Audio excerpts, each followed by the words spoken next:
in September. You went on Adam's Patreon podcast. You guys met that way. You were living in Pennsylvania at the time, working at Target. And he came home from the Patreon podcast and he was like, Sky is a star. We need to manage her. And then you came out the next month and I we did a photo shoot together. I showed you the ropes kind of like, this is what you should be doing on OnlyFans and everything. And when I asked you at the time, you were like, oh, I never drink. Like, I think we went to have a drink together and you're just like, oh, I don't know. Like, I don't like alcohol. Like, I don't really drink. And you were still with your boyfriend at the time. And what is that, like 9 months ago? Yeah. Your life has completely changed in so many ways. Your location of where you live is different. Your relationship status is different.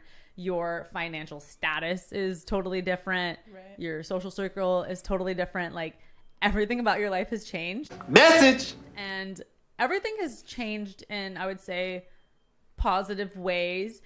But you're at this point in your life where things could get bad. Sky and Rara, can you tell me about some... You don't have to be super detailed, but have you gone to the hyper exclusive Bel Air mansion parties where everybody there is A-list? You have to sign an NDA. Have you been to those events? Yes. We just went to the exclusive sex party. Yeah. Oh, wow. Yeah. It's like $10K to get in, and Wow. everyone's Okay, like yeah. famous and A lot of stuff. people wearing masks. Damn. Wow. And there are like television people, And music they're people. dead ass having sex on the staircase over here. Like, Everyone's and it's a getting lot head. of Everywhere the you look, someone's Wow. getting older head. men with Wow. like 20-year-old girls.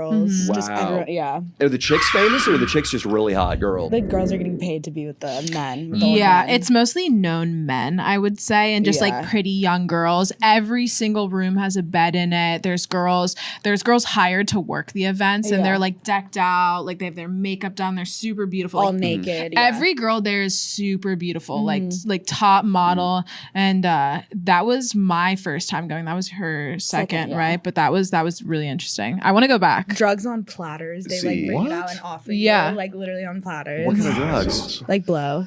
Blow. Wow. So I want to talk about this because this to me is really the top of the world. If you're at one of these parties, We were there and we were like, this is so. We didn't do anything didn't do though. anything, We yeah. went as watchers. Cap.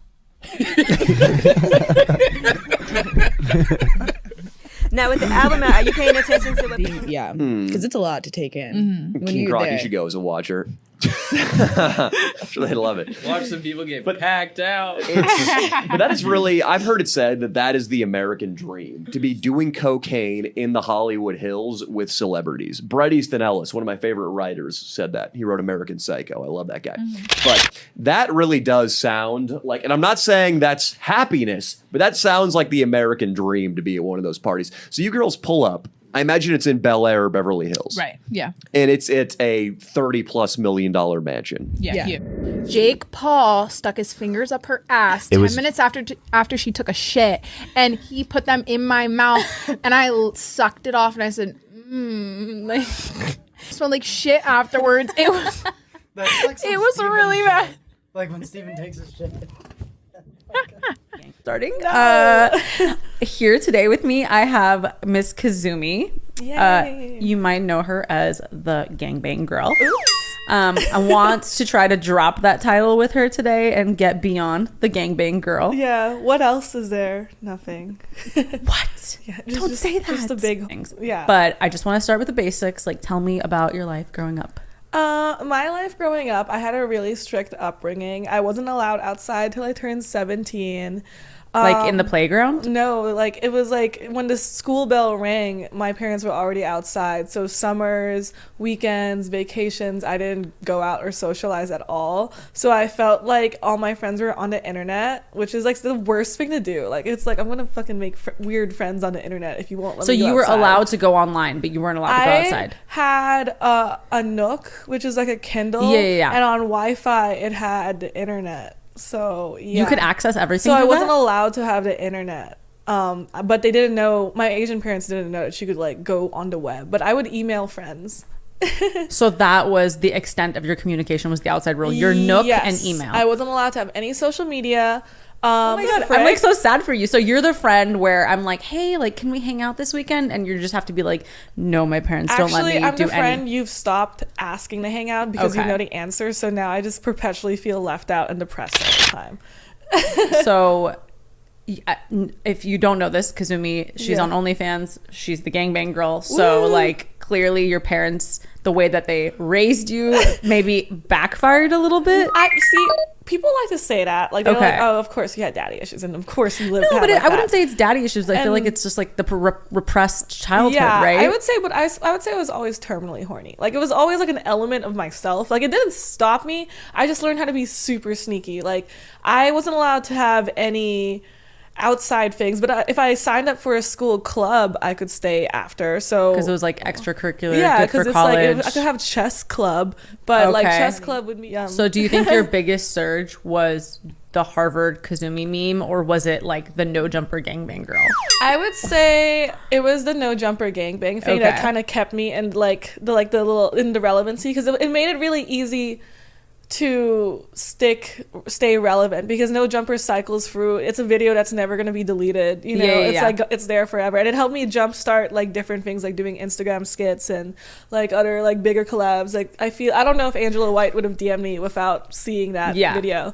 It's funny because it was like, you know, Adam was texting with me the day that you went to the No Jumper office to do the Patreon, and he's like, you know, you were the second Patreon episode they ever did, but the first one was like they just did an episode with 2 girls, and I don't even think the girls even like took their tops off or anything. But then you come through, and I'm like, oh, this girl's a genius. You had 2 outfit changes. She wore a banana costume and like a cute little Sailor Moonish type schoolgirl costume. I guess naked was a costume too, if you count. Naked was a costume. You decided to go naked, and then you also used your hands to make your vagina talk. And you know, did like a little narration there, which I was just blown away when he was texting me all this. I was like, she is such a genius. Oh, thank you guys. And obviously it really worked. I saw that your like conversation on the podcast became a trending audio on TikTok that I think it's since been deleted. I know, but it was can you say the audio? Because it was just like, I used to be a gangbang girl. I used to fuck like 50 guys like in like one night or whatever.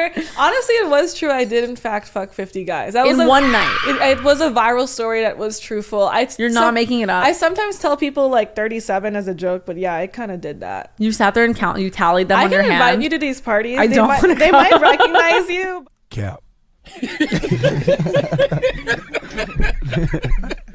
Now with the album out, are you paying attention to Angela White was like, can I come to these? And I'm like, no, because they'll attack her. Yeah, they'll know who you are, and they'll be like, oh my God. Oh, because is everyone anonymous at these parties? Like, do you guys exchange any like, hi, I'm blank? Some places are like, you can't have your phone out. Like, don't get people's contacts, because stalkers are weird. Like, this is just like a place where I could just like let go and be a sexy like slut hole, you know. Okay, I feel like anyone listening, if I don't ask more about the gangbang party thing, is gonna be annoyed, because I know all that. I've heard you talk about it a million times. Can you just like be annoyed, because I know all that. I've heard you talk about it a million times, but can you just describe the scene of coming to like a gangbang party? So it just like, whenever people like hate me for it, I'm like, so do you want girls to like enjoy sex or not? Like if a guy was able to have like a fucking reverse gangbang of 50 hot girls, like wouldn't you be like, woohoo, you know? So yeah, you like entered a house, everyone, I love being the center of attention. Don't know if that's a traumatic thing for me.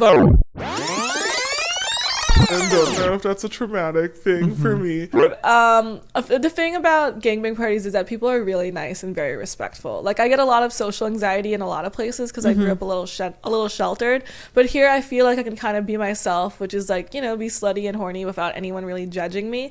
And I feel like the conductor. Like for me, gangbangs are so empowering because these men are here for me to fulfill my fantasy. And when it stops, it stops. When it starts, it starts. Are you the only girl? Is it like always a bunch of dudes? But there's obviously less girls, right? It's just less girls. So maybe only like 5 girls like floating around, but like 50 guys. And I'm not fucking like all of them at the same time. It's like I'm grabbing 5 and we're fucking for like 10 minutes, and then I go out and eat a sandwich, and then I go. Do you have to pay to go to these parties? No, these are just parties. Okay. I would say like maybe like men have like admission fees or like donations to pay off like the fucking room, because it's usually the Marriott or like some shit like that. Oh wow. Okay, so you walk in and you know there's like I would be intimidated. There's like 5 girls and there's like a bunch of guys. Like what has to take place for people to start like warming up to each other? A lot of times what we'll do is like we'll have like little icebreaker things, like maybe we'll have like Twister or like Cards Against Humanity, because you know, like perverts are nerds usually. A massive hobbit, you know what I mean? He's built like a kangaroo. So you got this kangaroo guy, and could you imagine getting kicked in the chest by this guy? He said he did it as hard as he could. Look at those legs. His kneecaps are bigger than his whole head. Okay, look at this. And like we'll all talk. We usually try to stay sober because we don't want to blur the lines of consent, which is why I haven't done like a lot of drugs in such a long time. And usually like when like couples will start, well, you know why you're there, you know, like you know, like it's for a sex party. So usually like couples will talk to couples, and like, or like, you know, you'll start breaking the ice and you'll start being like, hey, so is this your first time here? Why are you here? What are you looking to do? And with that, like if you, let's say if you and Adam and Lena and Adam, like we're meeting me and my boyfriend at a party, we would just kind of like go over boundaries. And usually like me or another girl would probably start doing a girl on girl in front of everyone just to like make everyone feel comfortable. Okay. And then everyone starts fucking. Usually. And that's probably a turn on, right? Like doing a little show in front of the other guys. Like imagine if like we were like eating each other out and all these guys that were like, oh, that's so hot. Like you that sounds kind of fun. Yeah, it sounds cool. And then like your man fucks you, and then everyone's like, oh wow, he's fucking breaking her back, doing it so good. And there's like a domino effect. Everyone just starts having sex with each other. Like, because then how does it end? Does everyone just come and it's over? So no, I would say another thing with the gangbangs is I don't fuck these guys to completion. That's crazy. Like they're in there for like 2 minutes, and I'm like, cool, thank you. Like, you know, then, like it's about me. So when I nut and I'm tired, I'm like, bye. And they're like, okay. So I actually really look up to you a lot in that way. My boring self. No, but you've like become more than Lena the Plug. Like you, like your influence is so far reaching. And like, even if you stop doing porn, you would still make a lot of money because of the character you've built years from now. Yeah, I wonder like how long it would take for that to run out. I don't think it would run out because you've like made the right moves to stay notorious for a long time. Same thing with Lana Rhoades and Riley Reid and Abella Danger. Like you guys are like my matriarch, like Jesus people. Well, the first time I hung out with Kazumi, she was like, oh my God, I can't believe you're here. And I was like, oh my God, stop talking to me like this. I was like, this is the biggest day of my life. Yeah, guys. That's what you were doing. And I was just like, I cannot believe this. I still like when people talk to me like that, I'm like, I don't feel my influence at all. And I'm very still like, I still don't believe it exists. No, you're very influential. And so you're it's like, always weird for me. Yeah, you're like a fucking like no more complimenting me. Okay, I will not take it. Yeah, no more. But sometimes people will say the same thing to me, and I'm like, why? Like I just talked about gangbangs, bro. Yeah, but like you were able to make a name for yourself in a space where there's so many people trying to do the same thing. I mean, I get like a million messages about it every single day. Like, how can I be big on OnlyFans? Like, how can I become an influencer or whatever it is, you know? But yeah, I'm glad we did this because I feel like I've hung out with you a handful of times, and this really helped me like get to know you a lot I'm more. like an onion, many layers. Thank you for coming on. We'll plug your socials in the description, but if you have anything else you want to say. Hi, my OnlyFans is $3 as always, and I'm giving free nudes to the vast. How do you mentally prepare yourself for when Parker gets older? And especially with what you're doing with Adam do. Honestly, I don't think about it that much right now just because she's so young. Yes. Do you think it's fucked up for me to be doing porn? Am I wasting my potential as a human being? Oh gosh. Does that offend you morally?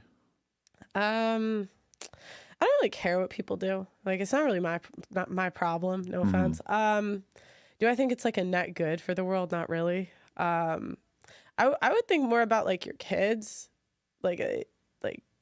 I don't know. I personally think it'd be hard to grow up with like a parent that does that stuff. That's kind of where my mind goes.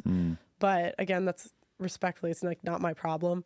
Yeah, I really don't care about that. She's gonna have to deal with it. The things that I start to think a little bit about now are like when I make friends with the mom at preschool, like what kind of conversations are we gonna have about like work? Like I'm more preparing for the other parents at this point instead of for her. But I think that like, you know, Adam and I always say that we're just gonna have to make her like very tough because everyone gets bullied when they're kids, right? Like if it's not the adult star thing as a parent, it's gonna be something else. Like everyone got bullied for something when they were younger, and we're just gonna have to make her really tough. And at some point, I don't know, it's kind of like I think about how long into her life I'll be doing this. Like if I'm still doing it when she's in middle school, like I don't know, because middle school is like such a sensitive time for people. So sometimes I think about things like that, like how am I going to handle my progression in this industry as she gets older. You on TikTok live breastfeeding?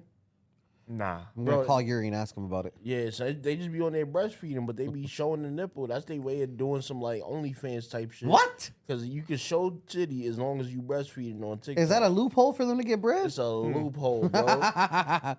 Don't TikTok like pay you cents? Like it is Yeah, not really TikTok a viable pays way to live unless it's horrible. like ads and like other shit like that or They like say endorsements. Meta pay the best, like actual Facebook, like on our Facebook. Josh, like you don't page. think TikTok making kids cut their dick off, huh? I seen your face. No, I don't think they're making kids cut their dick off, but I 100% agree with you that TikTok is just a flush of information that you have very little control over and kids should not have access to.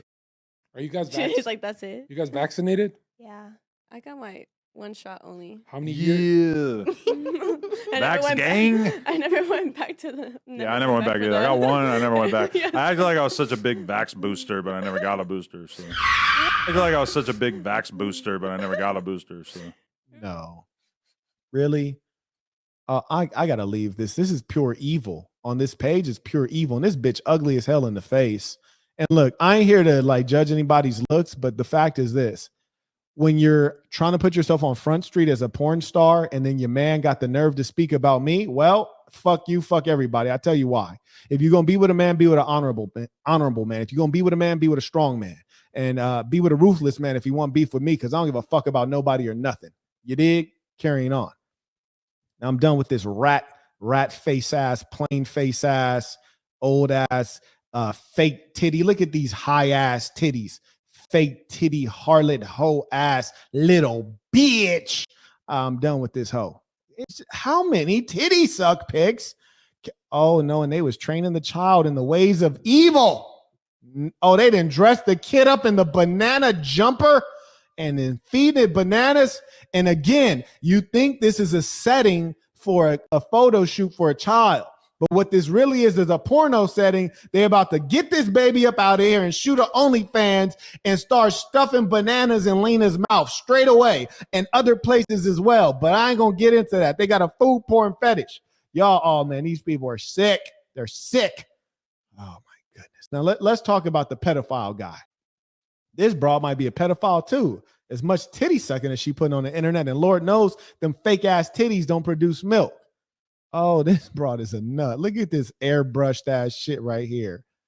Who thought this was a good idea? I just need to know. Who was like, hey, Lena, being that you're pregnant with the child of a demon, let's take a photo so we can memorialize this. This is brilliant. Only a pervert would want to see a broad in a state of undress while pregnant with another man's seed, right? That's I really want to know why people, think you the devil. Because he is.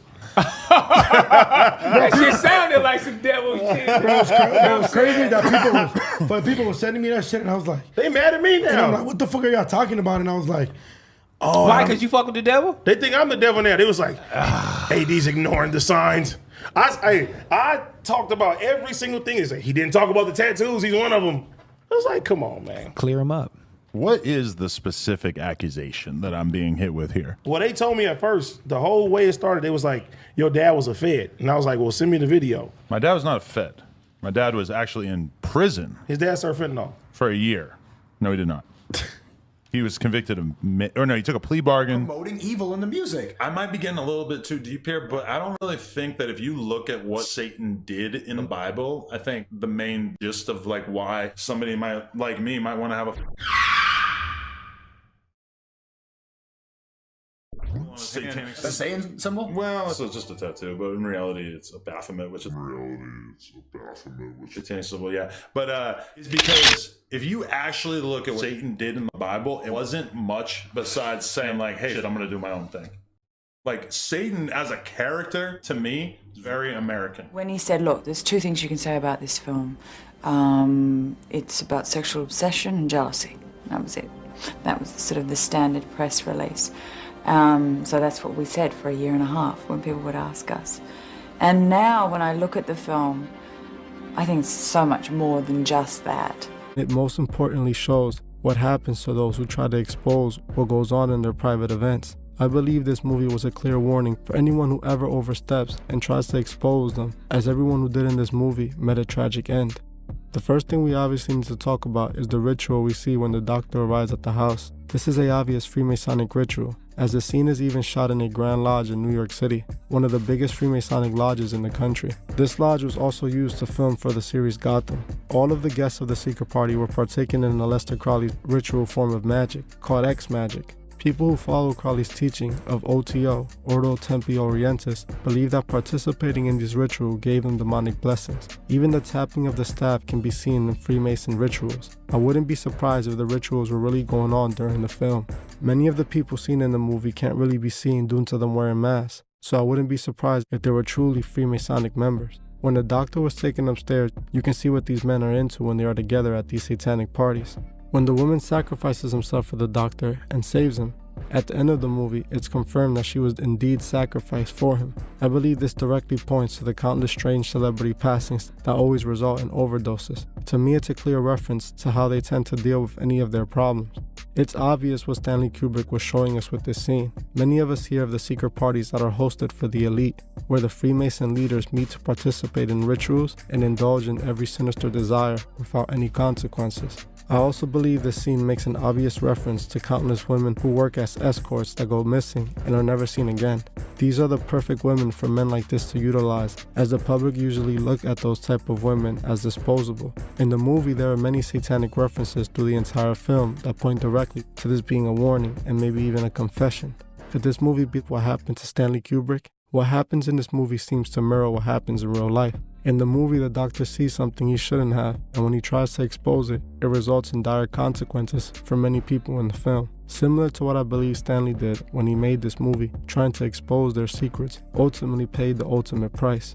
Many people believe something was done to him so that they may change certain scenes in the movie that were exposing too much. To me, this doesn't sound far-fetched, as the movie just plays out like a threat for those who try to expose the elite's activities. What I am 100% certain of is this movie was influenced by the Freemasons. So much of its symbols were littered throughout the film. I also didn't find it coincidental that Tom Cruise played the lead role of the film, as it's well known that Tom Cruise is part of the Church of Scientology, another very secretive group which operates as a church, but in my opinion looks more similar to an occult. If you would like to see a full video on the Church of Scientology, comment Scientology below. If 700 people comment Scientology, the next video will be about that.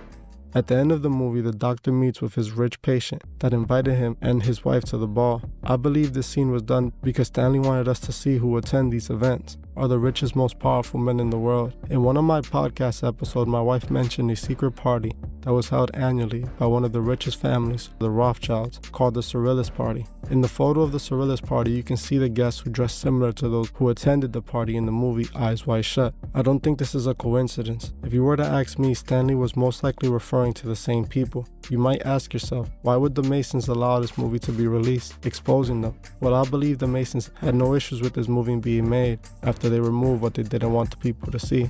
Millions of dollars was already invested into the production of this movie, and in my opinion, they knew people would pay to see the movie because Tom Cruise and Nicole Kidman were in the movie, two A-list actors. Also, it being the last movie Stanley worked on before his passing, not even being able to finish it. Many people at the time of the release and still to this day watch the film and don't really understand any of it. This is exactly what the elite expected to happen. The average person who watches the movie won't get much of it, just seems creepy and strange, but at the end would brush it off as just a movie.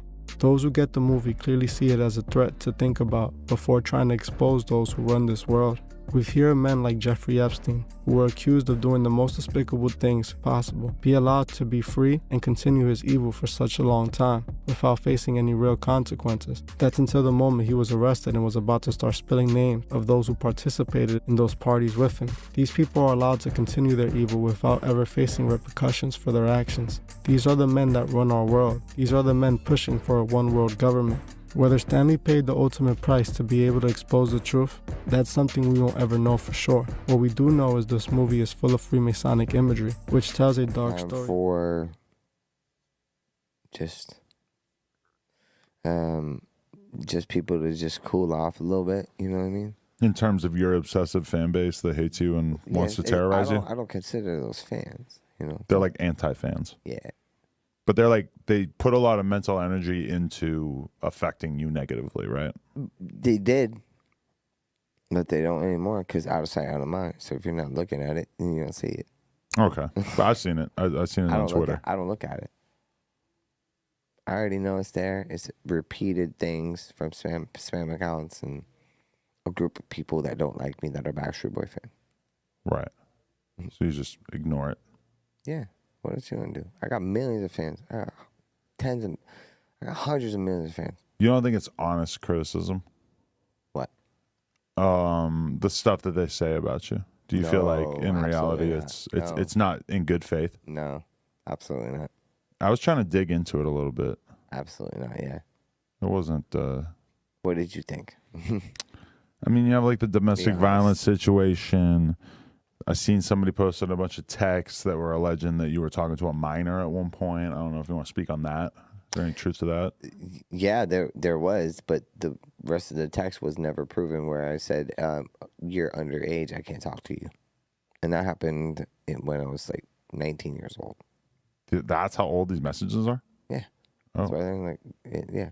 I thought they were like iPhone screenshots. And like people looked into it. They had cops, all that shit, and they said Aaron did nothing wrong because you never told him his age. And actually, in the state of New York, like, yeah, it just doesn't work that way. It was like a trap, kind of. So, but it happens. I mean, that's what I say. Look at Drake Bell. Look at Kyle Massey. You know, You got an axe to grind with them. The what? Do you have a beef with them, or are you just I don't using really them like as an example? I don't really like any of these little shitheads out there like that. They're not on my level. I want to Not say, at all, man. rest in peace to the GOAT. Oh my God, Man. How did we not? AC. Man. How did we not talk Man. about that? They took him too early, Man. dog. Boom. I put it in the hoop like slam. That's right. You did. And that's high B Shack. He fucking. Wait. You had a real relationship with this guy. Okay. He was your spirit animal. Let's be real. All right. He gave you $900. 1,000. He gave you top. And a 14 karat gold gold. Don't rope just chain. ignore that. You have to deny that he gave you top. Huh? People are gonna believe He it. said that. Oh my God! Listen, You made a Shut gay the shirt fuck with up, him. Adam. I know. I fucking have to. Josh, You gotta find tell fucking Donnie to go find that fucking gay shirt. it. Yeah. I gotta rock that. I gotta bring the Aaron Carter Don't make 22 it. shirt back. Don't- I'm gonna don't start wearing it re-release like it. every day. Yeah. Don't release shirt of it. us kissing. That's the rarest Okay, lore listen. ever, bro. You know we How do sold you- like 25. How do you feel about like? We probably got a lot still sitting on the can shelf. sell more honestly. now. We probably got reach drop it. They got like wait, 80 wait, bucks. wait! No, for real. Hey, That's fucked up.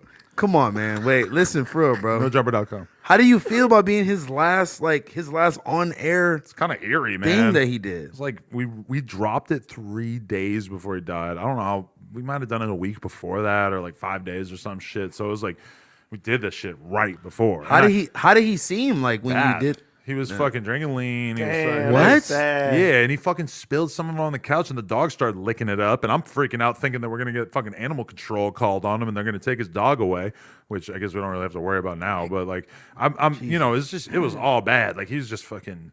He was Way worse than we've ever seen him. Yeah, a little worse. Like he was like words were slurring, and it's like, bro, we're talking about the state taking his kid away, and it's like the most sad thing ever. And it's like he just didn't really, you know. And it's like I'm trying to like urge him to get his kid back, and then I'm also thinking like, damn, you probably should not get your kid back. You don't seem like you're in a great place. And Well, that's probably why he was in that place. but he's because he acting was like probably he's sober. distraught. They found him with hella duster around him and all this shit. Yeah, So- yeah. It was the inhalants. You know what stuck out to me the most about the interview is that he was in that state, but he prefaced it by saying, "I'm sober now." So it's Yeah. like all like under like that was there's such a disconnect from reality that he's not like gonna be like, yo, like I'm fucked up. He literally said he's sober, then said he was off the Xans, then showed a cup of lean. But he's prescribed Xans. But that don't. I mean, That don't mean So shit. to him, What does that mean? So I think he uses that as an excuse to like why he could say that.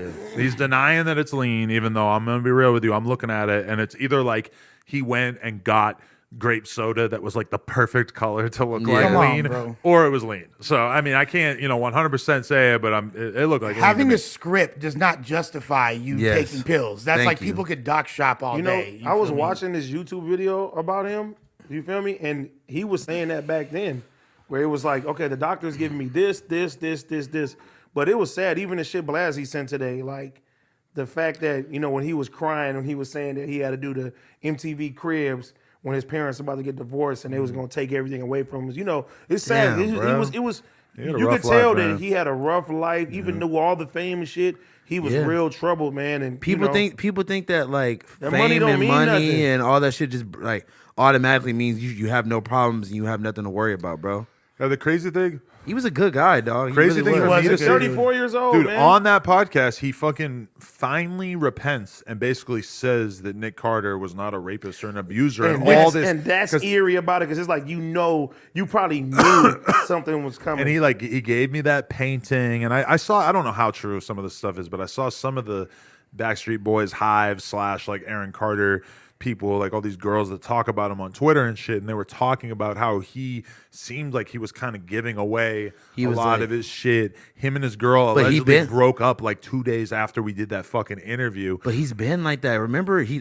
fucking pulled out a band, took the chain off his neck and gave it to me. That was like 2 years ago. I think he's a generous dude though. Off rip. Yeah, though. that's Like, what I'm saying. just, But like, it in seemed his like he nature. was kind of in a bad place, and like when you start giving shit away, they say that that's like a very like a sign that a person is likely to commit suicide. They right? know, yeah. Like, but the thing is this too. I really don't like this narrative. The That's suicide been, narrative? Well, beyond the suicide narrative, because you could commit suicide without actively trying to kill yourself. It could be Exactly. on a subconscious level. Yeah. But I also don't like the narrative of people trying to be like, oh, like Adam was being opportunistic with this interview and all that. Like, it's got nothing to do with that. He legitimately fucked with you, considered you a homie, and you gave him a platform when most people wouldn't have even given him an interview at that moment, period. And let's be real, I was being real with him. I'm like, you watch that interview, it's just me being me, which is that this is my homie. I fuck with him, but he's fucked up and he's being annoying and he's fucking clearly not in a good place. And I'm kind of annoyed that he came in and did the interview when he's in this state.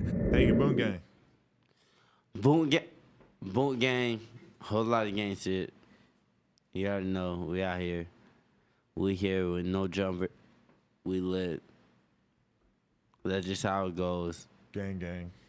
Whole lot of gang shit, gang. We out. Appreciate you, Boom. Thank you. Donators been waiting, bro. You over there capping on their time, bro. It's all right. You can leave the black and mild on the ground. It's okay, Boom. It's okay, Boom. Whole lot. Oh, whole lot of black and mild shit. All right. Whole lot of. I'll be up. Shout out to the homie Boonk. Oh my God, bro. Help me with this nigga, bro. Okay. All right. Your face shake, bro. All right, You no. good? You good? Yep. Man asked me, I'll take a picture. Oh yeah, you can take a picture You're gonna get a right picture. here. Maybe this will be the thumbnail. Huh? Get a picture. Don't fall forward, Adam, please. Hey, smile for the If I get camera. puked on, that's the ultimate thumbnail. Bro, don't puke on me neither. Nah. Look at the camera. That way. That's fine. No, but that's good. Yeah, that's good.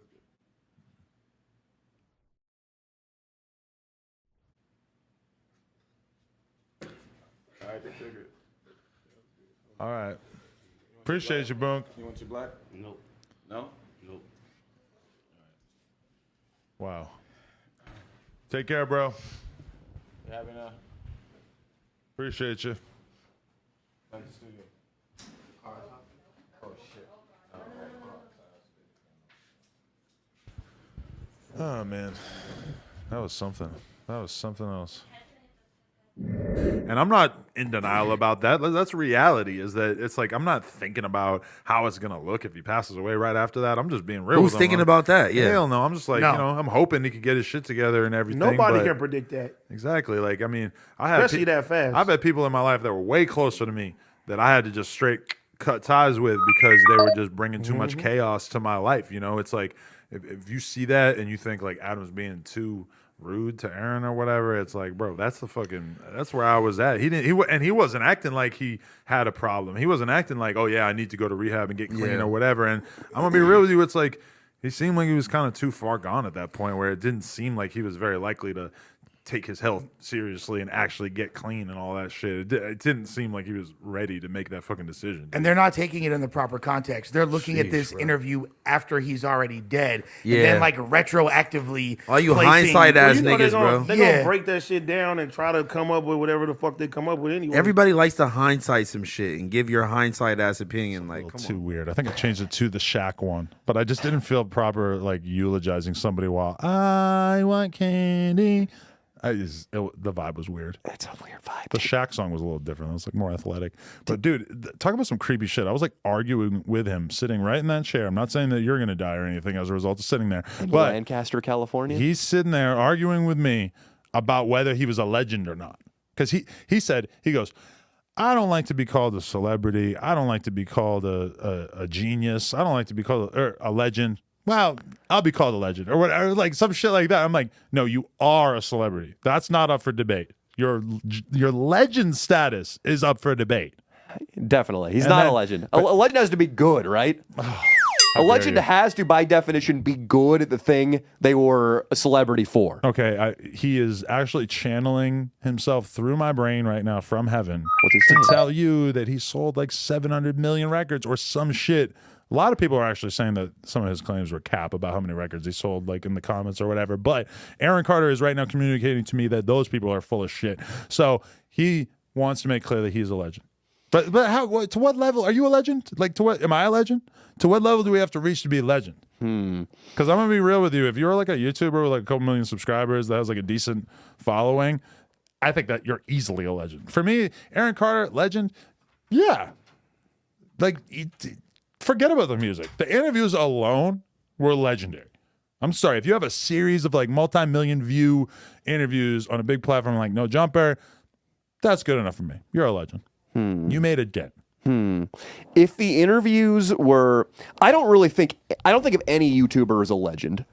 So I think that's my first thing. Mr. Beast isn't a legend. If Mr. Beast dies right now, we're going to be talking about Mr. Beast for the next fucking 30 years. Maybe I have that 90s grunge idea of legend. To me, a legend has to have put out at least one good album, preferably two, done a lot of heroin, maybe killed himself. Think Elliott Smith, Kurt Cobain, of course, Brad from Sublime.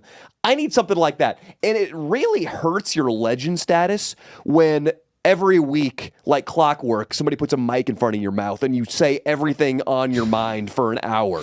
Because then you see how dumb we really are. It takes away from your image. During your life, I agree that doing a ton of media can take away from your legend status, but there's something that happens where when you die, a lot gets forgiven.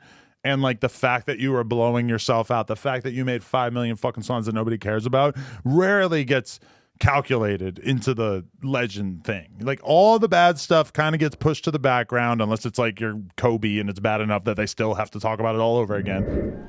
I call this piece of art Kobe Bryant water in a bubble bath. Yeah. And then, you know, all the good stuff kind of gets pushed to the forefront. They take your like main career accomplishments and they act as if that was the entirety of how great your fucking life was. And we're seeing a little bit of that where it's like, you know, the Nick Carter, Aaron Carter's brother, you probably don't know this, but Aaron Carter was basically like accusing him of being a rapist and a terrible person. He accused his older brother. An abuser, yes. His more successful brother. The Backstreet Boy. From the Backstreet Boys, right. And so Nick Carter is like, I think might have like had a lawsuit at some point, or at the very least was like ignoring him and basically like acting as if he didn't even fucking know the guy for the latter part of his life, where Aaron Carter is going on platforms like this and saying all this crazy ass shit. And actually, to be real, in the interview that we did like a week or two ago, Aaron Carter sat there and said that he apologized to his brother and how he had believed some girl who had said this stuff about him and how he no longer believed that girl or whatever. But then now you're seeing Nick Carter like crying his eyes out on stage during a Backstreet Boys performance, mourning Aaron Carter. The most amazing part of that story is that the Backstreet Boys are still performing. Oh, they reunited. Slim 400 situation with you leaking his address. So on the side of this interview, Like, I got a real bone to pick with you, bro. Oh, what's up? You didn't put my hospital address on the internet. I know. I screenshotted the conversation with Mud. And posted it. Damn, that is. He got shot 9 times. How are you gonna post somebody's hospital address on your page that has millions of subscribers or followers? I just don't understand. And I don't know the way he's acting about it, like on camera, like, oh, yeah. It's like, bro, do you even give a shit? Like, at least try to pretend like you care that you fucked up. You leaked this man's address when he was in the hospital, super lacking, confined to a hospital bed. Man. Times. I know. You want them niggas to come back to the hospital? That's out, Adam. That's really bad. You could have me killed. Oh, I know. They was already expected to do that. Now they would have came and sat in the parking lot or something. There's certain things that you can speak on when it comes to news. But then there's some things, don't go that route. I mean, to be fair, I did delete it as soon as you told me to delete it. But I don't know this how shit many was already hours on. it was This up. shit was already on air. You know, people screenshotted that and reposted it, and blogs picked it up. Yeah, it does not matter if you. Do you know how many people got that screenshot as soon as you posted it? Does not matter when you delete it. As soon as you posted it, at least 1,000 people We know saw you it. didn't leak this address. Rest in peace to Slim 400. Breaking news out of Inglewood. Police are investigating a deadly shooting near Manchester and 7th Avenue. TMZ is reporting the victim is a rapper who goes by the name Slim 400. It just must be crazy because, like, you talk to so many people who, like, have died recently. Like, you're one. Like Milk was saying, how do we know you didn't leak that address? If you leaked his hospital address,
satanic symbol on his hand. That's a Satan symbol? Well, so it's just a tattoo, but in reality, it's a Baphomet, which is satanic symbol, yeah. But it's because if you actually look at what Satan did in the Bible, it wasn't much besides saying like, "Hey, shit, I'm gonna do my own." know what else I gotta do. I'm not doing this stream because I'm gonna harm you or hurt you. I can care less. I just wanted to set the record straight that you ain't good. If the Atlantic canceled you, they need to cancel your ass off this shit too. Because if you could think you could cancel me, you need to be canceled too, brother. They could say all they want. Big Ski got paperwork, but my paperwork don't lie. Was there any human trafficked? No. Was there any human pimped? No. Was there anything activity beyond speech? No. That's why they put me in a magazine, bro. Do you know I'm in a magazine where they're defending my case? White boy. You have a victim, bro. Her mother's involved in this. Lena, how do you sit around that? And y'all just smiling and acting like everything is cool because he has a platform? Come on, man. I could sit right here in my living room and chop game all day. Fuck that. You are continuously making things harder for me by just speaking on me. You feel what I'm saying? Because you have a following that rides with you through your allegations. And I don't know who you paid, or they possibly could be trolls. It could be you. You feel me? Because every time you finish an interview, you go straight to the phone. All day. Just be on the phone. And it's just, I never understood, like, Reddit. Like, how could you be, 30 plus, and you sit on that all day? But covering your shit up? Not around us. You ain't about to try to make us look crazy and then just cover your shit up. Nigga, you are crazy. That's a mental problem right there, Adam. That's a mental issue right there. Oh, I'm going to take mine off Elite Airs. Sniffler.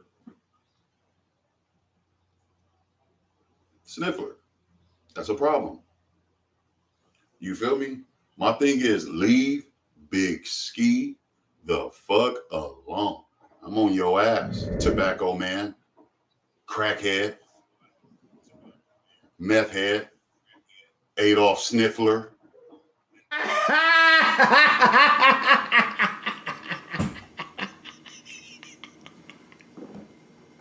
Damn. How many Kiki is a pedo threads. Funny how many Kiki is a pedo threads these demons allowed while their boss was a top pedo. Calculated harassment of you minority staff for your, what does that say, menstrual show? Ain't no fun when the rabbit got the gun. That's crazy. I mean, there was a lot of Kiki pedo posts inside the other original No Jumper Reddit. He let all that fly. He didn't care about it. But the moment people brought him up, oh, hell no. Cancel. What does Smack say? Cancel Christmas. Cancel Christmas. Delete everybody. Anybody who has something to do with it, delete.